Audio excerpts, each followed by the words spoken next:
Hey guys, good morning. How are you all? Today we'll start chapter number first, Matter in Our Surroundings, part third. Part first and second already uploaded in YouTube. Link is given in description. In this lecture, we'll complete some important questions in textbooks and CRT. We'll discuss these questions with answer, with explanation, and in next lecture and last lecture we'll complete NCERT solution. तो ये शुरू करते हैं आज का lecture. अगर आप नए चैनल में नए हैं तो please subscribe our channel and press the bell icon for daily notification. चलिए शुरू करते हैं। सबसे पहले हम बात करने वाले हैं जो आपका एनसीईआरटी की बुक है, चाहे वो सीबीएसई बोर्ड का, एमपी बोर्ड का, यूपी बोर्ड का, राजस्थान बोर्ड का, महाराष्ट्र बोर्ड का, किसी भी बोर्ड का हो, एनसीईआरटी सिलेबस हर जगह लागू है। एनसीईआरटी की जो बुक है उसमें जो टेक्स्ट बुक पे जो क्वेश्चन यानी एक्सरसाइज यानी एनसीईआरटी को जो सोल्यूशन है वो एक्सरसाइज में आएगा और एक्सरसाइज के अलावा डिफरेंट पेजेस में अलग अलग क्वेश्चंस दिए हुए हैं। उन सारे क्वेश्चंस को इस लेक्चर में हम वन बाय वन डिस्कस करने वाले हैं। तो सबसे पहले हम बात करते हैं टेक्स्ट बुक के जो क्वेश्चंस हैं उसमें आपके पास यदि बुक है तो ओपन पेज नंबर 3। तो पेज नंबर 3 में फर्स्ट क्वेश्चन है which of the following are matter, यानी नीचे कुछ सब्सटेंस के नाम लिखे हुए हैं, उनमें से कौन से मैटर हैं या कौन से नहीं है, आपको सिलेक्ट करना है। तो जैसे कि हमने मैटर की डेफिनेशन पढ़ी थी क्या कि anything which has mass and occupy space that's called matter. Okay, तो अब इसमें कौन कौन सी चीजें हैं जो स्पेस ले रही हैं या जिसमें मास होता है, उन्हें डेफिनेटली क्या कहेंगे, उन्हें हम बोलेंगे मैटर। तो फर्स्ट इज चेयर, बिल्कुल स्थान की जरूरत पड़ती है, दैट इज मैटर। एयर, इसे भी जरूरत पड़ती है। अगर बलून में आप एयर भरेंगे तो आप देखेंगे जैसे जैसे आप एयर डालते जाएंगे वैसे वैसे वो बड़ा होता जाएगा, इसका मतलब उसे भी स्पेस की रिक्वायरमेंट होती है। Love, Prem, that is non matter because love is a feeling. Smell is also feeling. Hate, it is also feeling. Almonds, that is matter. Thought, that is also feeling. Cold, that is feeling. Cold drink, यहां पर ध्यान रखना cold drink की बात कर रहे हैं या कोल्ड मतलब सिर्फ फील होना, ठंडक, ये आपका नॉन मैटर है। बट कोल्ड ड्रिंक पीने का एक सामान है, खाने का चीज है, इसलिए उसे हम बोलेंगे मैटर। उसी तरह जब हम स्मेल की बात करते हैं, सुगंध एक फीलिंग है जो हमें फील कराती है। बट यदि हम स्मेल ऑफ परफ्यूम की बात कर रहे हैं, इसका मतलब परफ्यूम एक पार्टिकल्स है, एक सब्सटेंस है, एक मैटर है, तो उस मैटर को हम क्या कंसीडर करेंगे, मैटर। तो आपका आंसर हो जाएगा chair, that is matter. Air is also matter, almonds and cold drinks are the matters. Okay, चलिए नेक्स्ट देखते हैं। Question number 2, give reasons for the following observation. The smell of hot sizzling food reaches you several metres away, but to get the smell from cold food you have to go close। जब कभी खाना बन रहा होता है, ताजा ताजा खाना बनता है, गर्म खाना रहता है, दूर से स्मेल आ जाती है, कहीं पकौड़ी की सुगंध आ रही है, किसी के घर में सब्जी बन रही है, ऐसा सुगंध आ रहा है। उसका रीजन क्या होता है? जबकि ठंडा अगर कोई खाना होता है तो उसको सूंघने के लिए, उसकी स्मेल के लिए हमें पास जाना पड़ता है। What is the reason? तो the reason is actually the solid diffuse a very slow rate, but in the temperature of solid increases and then the rate of diffusion of the solid particles into air increases, and this is due to the increasing of the kinetic energy of solid particles. Hence the smell of hot sizzling food reaches you even at a distance, but to get the smell from cold food we have to go close। यानी जो smell होती है वो smell किस form में होती है, smell किस वजह से होती है, जो फूड है, जो गर्म खाना है, खाने के जो पार्टिकल्स हैं वो दूर दूर तक जाते हैं। खाना गर्म होता है तो गर्म होने के बाद वो किसमें कन्वर्ट होता है, गैसेस स्टेट में। तो गैसेस स्टेट के जो पार्टिकल्स होते हैं उनमें काइनेटिक एनर्जी बहुत ज्यादा होती है, जिसकी वजह से वो कहीं भी आसानी से मूव कर सकते हैं। और यही रीजन है कि जो गर्म खाना होता है, ताजा बना खाना होता है, उसकी स्मेल दूर तक जाती है। बट जो ठंडा खाना होता है तो जब टेम्परेचर डिक्रीज करते हैं, टेम्परेचर कम कर देते हैं, तो उन्हीं पार्टिकल्स की काइनेटिक एनर्जी डिक्रीज हो जाती है, जिसकी वजह से वो इजिली मूव नहीं करते हैं, एक जगह पर इकट्ठे रहते हैं। और इस वजह से यदि ठंडे खाने को आपको स्मेल लेना है तो आपको उसके पास में जाना पड़ता है। तो this is the particles, this is the property of particles and the diffusion of solid particles. Is it clear? Okay, next question, question number 3, a diver, not driver, a diver is able to cut through water in a swimming pool, which property of matter does this observation show? यानी जो तैराक होता है, जो पानी में तैरता है, वो पानी में तैरते समय आसानी से हाथ पैर मारता चला जाता है। तो वाटर की कौन सी ऐसी प्रॉपर्टी है, कौन सा ऐसा गुण है जिसके बाद वो ऐसा कर पाता है? तो आंसर है, this observation shows that the particles of matter have intermolecular space and the intermolecular space is liquid sphere enough so let the driver pass through it। अभी आपने लास्ट लेक्चर में हमने डिस्कस किया था कि जब हम एयर में अपना हाथ हिलाते हैं तो आसानी से हिला सकते हैं क्योंकि पार्टिकल में स्पेस ज्यादा होता है, लेकिन जैसे हम लिक्विड में जाते हैं तो स्पेस थोड़ा सा कम होता है, इसलिए थोड़ा सा फोर्स लगाना पड़ता है।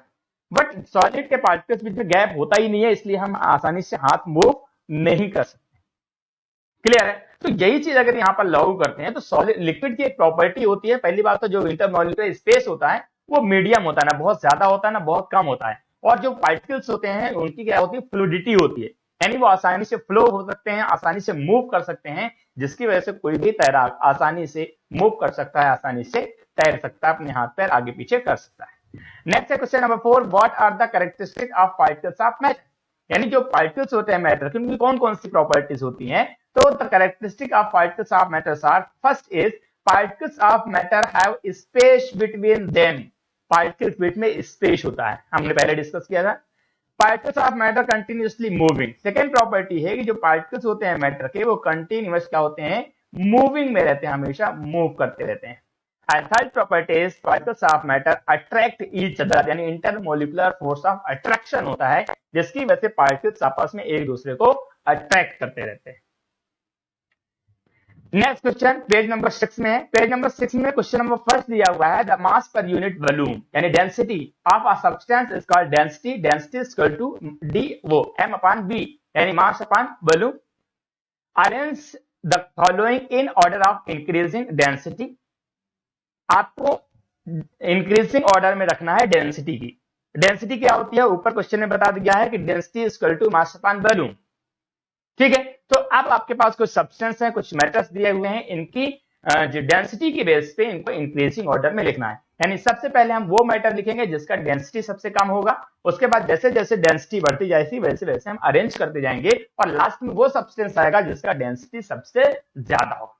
तो पहली बात मैं बता देता हूं कि यदि जो सॉलिड होता है उसका डेंसिटी सबसे ज्यादा होता है, लिक्विड का डेंसिटी उससे कम होता है, गैस का डेंसिटी उससे कम होता है, ठीक है। तो सबसे पहले यहाँ पर देखते हैं कौन कौन से पार्टिकल्स हैं। पहले है एयर, एग्जॉस्ट फ्रॉम चिमनी, फिर honey, water, chalk, cotton and iron. तो सबसे पहले एयर, एयर के जो पार्टिकल्स होते हैं गैसेस स्टेट में होता है, इसका मतलब उसका डेंसिटी सबसे कम होता है, इसलिए एयर को हमने पहले लिखा।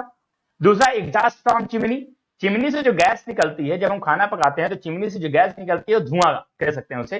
तो धुएं में कार्बन के पार्टिकल्स होते हैं, डस्ट पार्टिकल्स होते हैं, वाटर मॉलिक्यूल्स होते हैं, ऐसी कई सारी चीजें मिली होती है जिससे उसकी डेंसिटी इंक्रीज होती है, इसलिए एयर के बाद जस्ट एग्जॉस्ट फ्रॉम चिमनी आएगा। फिर इसके बाद जो कॉटन होता है, कॉटन का जो मास होता है वो बहुत कम होता है, वॉल्यूम ज्यादा होता है, इसलिए उसकी डेंसिटी भी बहुत कम होती है, इसलिए उसके बाद कॉटन आएगा। कॉटन के बाद वाटर, लिक्विड स्टेट में होता है, वाटर आएगा। वाटर के बाद हनी, हनी की जो डेंसिटी होती है वो ज्यादा होती है क्योंकि हनी का मास ज्यादा होता है, क्योंकि उसमें वाटर के साथ साथ शुगर के पार्टिकल्स भी डिसॉल्व होते हैं। और फिर आता है आपका कॉटन, सॉरी हाँ सॉरी ठीक है, वाटर के बाद आएगा आपका हनी, हनी के बाद आता है चाक, चाक आपका सॉलिड स्टेट में होता है, सॉलिड पार्टिकल्स होते हैं, चौक हो गया। चौक के बाद आपका आता है आयरन, जो कि सबसे ज्यादा सॉलिड होता है और सबसे ज्यादा डेंसिटी किसकी होती है, आयरन की। तो सबसे कम डेंसिटी किसकी होगी, एयर की, फिर एग्जॉस्ट फ्रॉम चिमनी की, कॉटन की, वाटर की, हनी की, चाक की और आयरन की। आयरन की डेंसिटी सबसे ज्यादा और एयर की डेंसिटी सबसे कम। चलिए नेक्स्ट देख लेते हैं। Next question number 2, first is tabulate the difference in the characteristic of state of matter, यानी जो स्टेट ऑफ मैटर है, सॉलिड, लिक्विड और गैस, उनकी प्रॉपर्टीज में डिफरेंशिएट करना है, अंतर बताना और उसको एक टैबलेट टेबल फॉर्म में लिखना है। Second question is common comment upon the following rigidity like compressibility, fluidity, filling a gas container, shape, kinetic energy and density. Both questions are different. So first we'll discuss about question number first 2a. Calculate the difference in. चलिए answer की बात कर लेते हैं। यहाँ पर एक table बना हुआ है, इस टेबल में आपको 3 पार्ट्स दिखाई दे रहे हैं। कौन कौन से पार्ट्स हैं? तो first part is serial number है, सेकंड है सॉलिड स्टेट और दूसरा है लिक्विड स्टेट और थर्ड है आपका गैस स्टेट। तो सबसे पहला जो डिफरेंस है वो है किस पे, on the basis of their shape and volume. तो जो सॉलिड होता है उसका definite shape and definite volume होता है, दोनों फिक्स होते हैं। लिक्विड में शेप जो है वो डेफिनिट नहीं होता है, इनडेफिनिट होता है, जबकि वॉल्यूम जो होता है वो डेफिनिट होता है। इसी तरह गैस है नाइदर डेफिनेट शेप ना डेफिनेट वॉल्यूम, ना तो उसका शेप डेफिनेट होता है और ना तो वॉल्यूम, दोनों इनडेफिनेट होते हैं। नेक्स्ट इज इनकम्प्रेसिबल कंप्रेसिबिलिटी की अगर हम बात करें तो कंप्रेसिबिलिटी में जो सॉलिड होते हैं वो सबसे ज्यादा मतलब इनकम्प्रेसिबल होते हैं, उनको कंप्रेस नहीं किया जा सकता है। जो लिक्विड होते हैं उनको थोड़ा बहुत कंप्रेस कर सकते हैं, और जो आपके गैस के पार्टिकल्स होते हैं वो हाईली कंप्रेसिबल होते हैं, यानी सबसे ज्यादा हम कंप्रेस पार्टिकल्स कर सकते हैं गैस के पार्टिकल्स को। नेक्स्ट प्रॉपर्टी है फ्लूइडिटी। तो फ्लूइडिटी का सॉलिड की बात करते हैं तो सॉलिड में फ्लूइडिटी सबसे ज्यादा होती है, वाटर में सॉलिड में फ्लूइडिटी बिल्कुल भी नहीं होती है। गैस में फ्लूइडिटी थोड़ा ज्यादा होती है, यानी कैन फ्लो कर सकते हैं, और जो गैस होते हैं उनके पार्टिकल्स भी आसानी से फ्लो कर सकते हैं, जबकि सॉलिड के पार्टिकल्स फ्लो नहीं कर सकते, यानी फ्लूइडिटी सॉलिड में नहीं होती। आगे अगर मूवमेंट के बेस की बात करें तो particles does not move freely, solid के पार्टिकल्स आसानी से मूव नहीं कर सकते हैं। Particles move freely but in confirmed with in the boundary, liquid के पार्टिकल्स मूव कर सकते हैं लेकिन अपनी बाउंड्री छोड़ के नहीं जा सकते हैं। अगर ग्लास में है तो ग्लास के अंदर ही आपस में मूव कर लो, पर बाहर नहीं निकल सकते हैं। लेकिन अगर गैस के पार्टिकल्स की बात करें तो पार्टिकल्स मूव फ्रीली, आसानी से मूव कर सकते हैं। यहां तक कि अगर आपने कहीं पर भी हवा को रखा, गैस को रखा, तो किसी भी जगह पर आसानी से घूम सकती है, निकल सकती है। Next property force of attraction की अगर हम बात करें तो force of attraction between particles is maximum, यानी फोर्स ऑफ अट्रैक्शन सॉलिड के पार्टिकल्स में सबसे ज्यादा होता है, मैक्सिमम होता है। लिक्विड की अगर हम बात करें तो force of attraction between particles is less than solid but more than gas, यानी यदि हम बात करेंगे फोर्स ऑफ अट्रैक्शन की सॉलिड से तो कम होता है बट गैस से ज्यादा होता है, किसमें, लिक्विड में। अगर हम बात करें गैस की तो force of attraction between particles is less, सबसे कम फोर्स ऑफ अट्रैक्शन किसमें होता है, गैस के पार्टिकल्स में होता है। आगे हम बात करेंगे क्वेश्चन नंबर 2 का बीच पार्ट जो था, सेकंड क्वेश्चन था, उसमें कुछ टर्म्स दिए होते हैं, उनको आपको डिफाइन करना था। इसमें आपका जो सबसे पहला टर्म है वो है आपका रिजिडिटी। तो रिजिडिटी क्या होता है, it is the property of matter to resist the change of its shape, यानी वो मैटर जो अपने जो शेप होता है उसको चेंज नहीं होने देता है, ठीक है, उसे हम बोलते हैं रिजिडिटी। जिसका शेप आसानी से चेंज नहीं हो सकता है वो रिजिडिटी कहलाता है। फिर आते हैं कंप्रेसिबिलिटी। तो कंप्रेसिबिलिटी क्या होता है कि जब हम किसी भी पार्टिकल्स में स्पेस ज्यादा और उसको आसानी से कंप्रेस कर सकते हैं, तो compressibility it is the property of matter in which the volume is decreases by applying force. जब हम फोर्स अप्लाई करेंगे तो उसका वॉल्यूम क्या हो जाएगा, डिक्रीज हो जाएगा, कम हो जाएगा। नेक्स्ट प्रॉपर्टी आपकी फ्लूइडिटी, तो it is the ability to matter to flow, यानी मैटर के जो पार्टिकल्स होते हैं वो आसानी से फ्लो करते हैं, इस प्रॉपर्टी को बोलते हैं फ्लूइडिटी। नेक्स्ट आपका फिलिंग ए गैस कंटेनर, यानी गैस को यदि किसी भी कंटेनर में भरेंगे तो क्या होगा, तो on the filling gas take its shape of the container, यानी गैस को जिस भी बर्तन में, जिस भी कंटेनर में हम रखेंगे ये उसी का शेप ले लेता है। चलिए अगला टर्म हमारा कहलाता है शेप। तो शेप क्या होता है, हैविंग डेफिनिट बाउंड्री, यानी कोई भी मैटर है यदि उसकी डेफिनिट बाउंड्री हो, यानी उसकी बाउंड्रीज फिक्स होती हैं तो उसे ही शेप बोलते हैं। नेक्स्ट आपका जो टर्म है वो है आपका काइनेटिक एनर्जी, यानी गतिज ऊर्जा। It is the energy possessed by the particles of matter due to its motion, यानी मोशन की वजह से जो पार्टिकल्स जो है एक दूसरे के साथ टकराते रहते हैं, एक दूसरे के साथ मूव करते रहते हैं, तो मूव करने की जो प्रॉपर्टी होती है कि उसका कहलाते हैं गतिज ऊर्जा या kinetic energy. Next and last property आपका डेंसिटी। तो डेंसिटी क्या होता है, it is the ratio of mass with per unit volume, and it is equal to m/v, mass per volume unit, that is called density. Solid में सबसे ज्यादा होता है, लिक्विड में उससे कम होता है, और गैस में डेंसिटी सबसे कम होता है। आगे हम बात करेंगे नेक्स्ट क्वेश्चन की, a gas fill completely the vessel in which it's kept, यानी गैस को जिस भी बर्तन में हम रखते हैं वो पूरी तरह से उस बर्तन को भर देती है। कैसे, तो the force of attraction between the particles of gas is negligible, force of attraction बिल्कुल भी नहीं होता है। तो जब फोर्स ऑफ अट्रैक्शन नहीं होगा तो पार्टिकल्स जो है इजिली मूव कर सकते हैं, तो जब इजिली मूव कर सकते हैं तो जितना उन्हें जगह मिलेगा वो पूरी जगह में आसानी से फ्री होकर मूव करते हैं, और यही रीजन है because of this particles of gas move in all directions, thus a gas fills the vessel completely in which it keeps।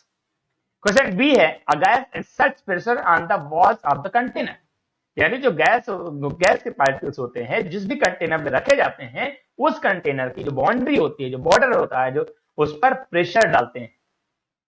तो particles of gas move randomly in all directions at high speed, move कर सकते हैं आसानी से, As a result, the particles hit each other and also hit the walls of the container, which the force therefore gas exerts pressure on the wall of the container.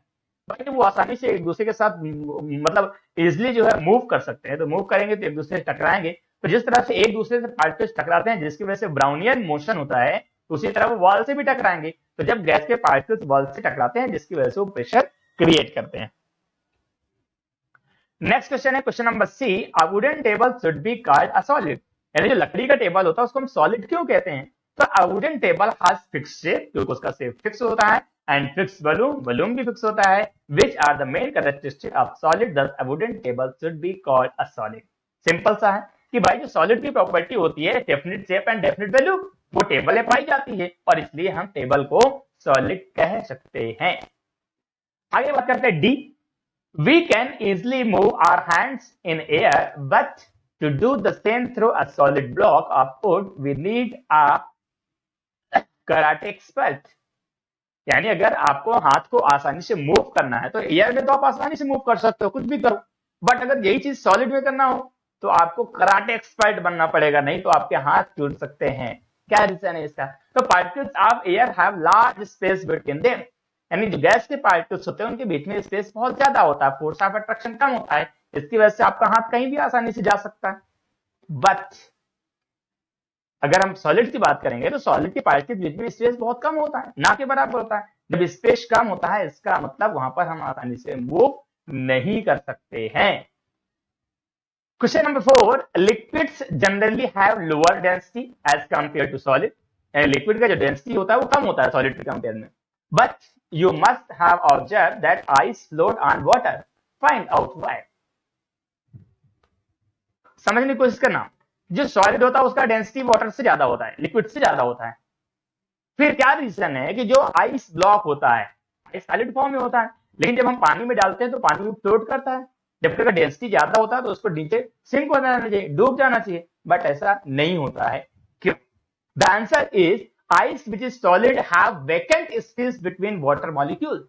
यानी जो ice होता है solid form होता है उसमें जो water के molecules होते हैं उनके बीच में स्पेस होता है, और स्पेस होने की वजह से उसकी डेंसिटी कम हो जाती है, जिसकी वजह से वाटर में आसानी से फ्लोट कर सकता है, तैर सकता है। अब आइए पेज नंबर 9 में। Page number 9, convert the following temperature to Celsius scale. यदि किसी भी टेम्परेचर को सेल्सियस स्टेट में कन्वर्ट करना है, डिग्री केल्विन से सेल्सियस में कन्वर्ट करने के लिए 273 माइनस करना होता है। तो यहाँ पर आपके पास 300 डिग्री सेल्सियस है, सॉरी 300 डिग्री केल्विन है, उसको अगर सेल्सियस में कन्वर्ट करना है तो 300 minus 273 equal to 27 degree Celsius. Second B 573 degree Kelvin, तो यहाँ पर भी वही चीज होगा, 573 minus 273 equal to 300 degree Celsius. तो लिखते मतलब केल्विन से यदि सेल्सियस में कन्वर्ट करना है तो 273 माइनस करना पड़ेगा, और अगर सेल्सियस से केल्विन में कन्वर्ट करना है तो 273 प्लस करना पड़ेगा। That is rule. Question number 2, what is the physical state of water at, यानी वाटर का फिजिकल स्टेट क्या होगा? सॉलिड होगा, लिक्विड होगा, गैस होगा, एट किस पर? 250 डिग्री सेंटीग्रेड। तो वाटर का बॉइलिंग पॉइंट कितना होता है? 100 से ऊपर टेम्परेचर जा रहा है, इसका मतलब वाटर कन्वर्टेड इनटू स्टीम, यानी गैसियस स्टेट। तो फर्स्ट का आंसर हो जाएगा gaseous state at boiling temperature of the water is 100 degree centigrade. Second है 100 degree centigrade, that is very important. 100 degree centigrade में वाटर जो होता है वो लिक्विड स्टेट में भी हो सकता है, गैस स्टेट में भी हो सकता है, क्योंकि उसी समय वो कन्वर्ट हो रहा होता है। तो since water boils at this temperature, thus it can exist in both liquid and gaseous state। यानी जिस समय वाटर बॉयल हो रहा होता है उस समय जो वाटर होता है 100 डिग्री सेंटीग्रेड तो लिक्विड में भी हो सकता है और गैस में भी हो सकता है। At this temperature, after getting the heat equal to the latent heat of the vaporization, water state changing from liquid state to gaseous state। Question number 3, for any substance, why does the temperature remain constant during the change of state? यानी किसी भी substance के लिए जो temperature होता है वो हमेशा सेम होता है कब? जब वो किसी भी स्टेट को चेंज कर रहा होता है, सॉलिड से लिक्विड, लिक्विड से गैस, गैस से लिक्विड, लिक्विड से सॉलिड, किसी भी स्टेट।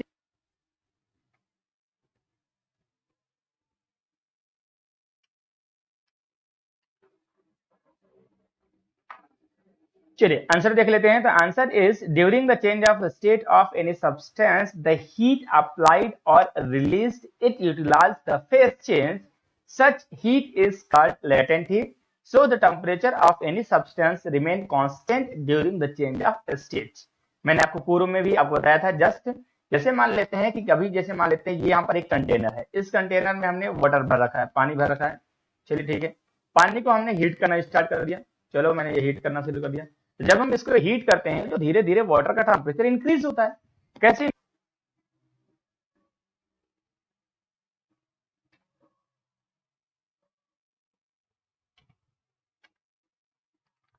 तो वाटर का टेम्परेचर इंक्रीज होगा। मान लेते हैं सबसे पहले 20 डिग्री सेंटीग्रेड है, 20 से 30 जाएगा, 30 से 40, 40 से 60, 80, 100 डिग्री सेंटीग्रेड के पास वाटर का टेम्परेचर बढ़ना बंद हो जाता है। उस समय जो आप हीट करते हैं, जो टेम्परेचर आप देते हैं, वो स्टेट को कन्वर्ट करने में यूज होता है। तो जब तक स्टेट कन्वर्ट होता रहता है उस समय तक उसका टेम्परेचर 100 डिग्री सेंटीग्रेड रहता है, because the boiling point of water is 100 degree centigrade.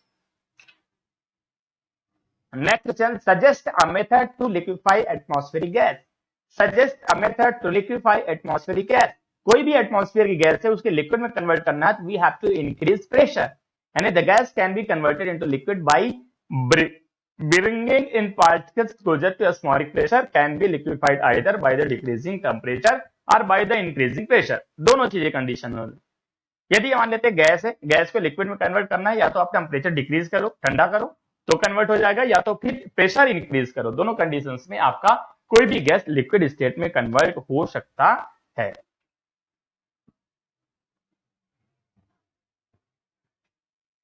Next question है क्वेश्चन नंबर 1, पेज नंबर 10 में एक क्वेश्चन है, question number 1, why does a desert cooler cool better on hot dry days. यानी जो आपका desert cooler होता है, जो घर में कूलर यूज करते हैं, वो कूलर गर्मियों के दिन में ज्यादा ठंडा क्यों करता है? अगर वही चीज अगर हम सर्दियों में वो कूलर लगाएंगे तो ज्यादा ठंडा फील नहीं करेगा, क्योंकि एटमॉस्फेयर का प्रेशर, एटमॉस्फेयर का जो टेम्परेचर है वो ऑलरेडी ज्यादा है। उस समय यदि हम कूलर यूज करते हैं तो हमें उतनी ठंडक महसूस नहीं होती है, लेकिन वही कूलर जब गर्मियों में यूज करते हैं तो हमें ज्यादा कूलनेस फील करता है। Why? What are the reason? तो a desert cooler increases the humidity of the surroundings air and the water particles in the air take the heat from the surroundings object and evaporate. Its hot and dry days the moisture level is very low in the atmosphere, which increase the rate of evaporation. Because of faster evaporation the cooler works well. That's why desert cooler cools better on the hot dry day. यानी the main reason is कि जब भी हम temperature increase होता है, गर्मी के समय रहता है, तो उस समय रेट ऑफ इवेपोरेशन बढ़ जाता है। तो जब कूलर जो है, कूलर जब हम चलाते हैं तो कूलर में हम वाटर अप्लाई करते हैं तो वाटर कंटिन्यूअस मूव करने लगता है। तो जब वाटर कंटिन्यूअस मूव होता है तो टेम्परेचर के संपर्क में आने के बाद वाटर इवेपोरेट होता है। तो वाटर कब इवेपोरेट होगा? जब वो हीट को एब्जॉर्ब करेगा। तो जहां की हीट एब्जॉर्ब करके इवेपोरेट हो जाएगा तो वहां का टेम्परेचर डाउन होगा, तो जिस वजह से वो हमें ठंडी हवा देता है। Next question, question number 2, how does water kept in an earthen pole undone pot यानी मटका बिकम कूल ड्यूरिंग समर्स। यानी जो गर्मियों के मौसम में जो हम मिट्टी का घड़ा यूज करते हैं उसमें हम पानी डालते हैं तो वो ठंडा क्यों हो जाता है? क्या रीजन है? तो वहीं पर यही भी रीजन है कि जो आपका मिट्टी का घड़ा होता है उसमें छोटे छोटे पोर होते हैं, छेद होते हैं, छिद्र होते हैं, जिसके थ्रू अंदर से वाटर बाहर आता है। जब बाहर वाटर आता है तो गर्मी के टेम्परेचर के कांटेक्ट में आता है और इवेपोरेट होता है। तो जैसे ही इवेपोरेट होता है वाटर, तो वाटर कब इवेपोरेट होगा? जब वो हीट को एब्जॉर्ब करेगा। तो हीट को एब्जॉर्ब कर लेता है, जो इवेपोरेट हो जाता है, इसके बाद जो टेम्परेचर होता है वो डाउन होता है, और टेम्परेचर डाउन होने की वजह से जो अंदर का वाटर होता है वो ठंडा हो जाता है। And there are some pores in a earthen pot through which the liquid inside the pot evaporates, and this evaporation make the water inside the pot cool. And in this way, water kept in the earthen pot becomes cool during summer. Next question number 3, why does our palm feel cold when we put some acetone or petrol or perfume on it? यानी जब भी हम petrol लें, perfume लें, acetone लें, अगर उसको आप अपने हाथ में रखेंगे तो वी फील कोल्ड, ठंडा फील करेंगे। कभी भी आप पेट्रोल डलवाते समय गलती से पेट्रोल आपके हाथ में आ जाएगा, वी फील कोल्ड, ठंडा फील करते हैं। क्यों? क्योंकि जो आपका पेट्रोल होता है, एसीटोन होता है या फिर परफ्यूम होता है, उनका जो बॉइलिंग इवेपोरेशन पॉइंट होता है वो बहुत कम होता है। यदि थोड़ा सा टेम्परेचर मिलता है तो इवेपोरेट हो जाते हैं, गैसेस स्टेट में कन्वर्ट हो जाते हैं। तो वो हीट उन्हें कहां मिलती है? तो जैसे हाथ में डालते हैं तो हाथ का जो पाम है, जो हथेली है, उसका जो टेम्परेचर है उसको एब्जॉर्ब करते हैं। तो जब हाथ के टेम्परेचर को एब्जॉर्ब कर लेंगे यानी वहां का टेम्परेचर डाउन होगा, तो जब वहां का टेम्परेचर डाउन होगा जिसकी वजह से हमें ठंडक फील होता है, that is the reason. Next question number 4, why are we able to sip hot tea और milk faster than a sauce than a cup. यानी कभी कभी आपने देखा होगा कि कभी कुछ लोग चाय पीते समय या दूध पीते समय क्या करते हैं, कटोरी में या फिर जो आपका प्याला होता है, प्लेट होता है, उसमें डाल के पीते हैं। क्यों? क्योंकि हमने पढ़ा था कि सरफेस एरिया बढ़ने से रेट ऑफ इवेपोरेशन बढ़ जाता है। तो जब कप में रहता है तो आपका जो रेट ऑफ इवेपोरेशन होता है वो कम होता है, जिसकी वजह से जो आपका ठंडी होती है, चाय जो होती है वो आसानी से ठंडी नहीं होती। बट जब सरफेस एरिया बढ़ जाता है, रेट ऑफ इवेपोरेशन बढ़ जाता है, तो ऑटोमेटिक जितने भी वेपर्स होते हैं वो उड़ के बाहर चले जाते हैं और आपकी चाय ठंडी हो जाती है।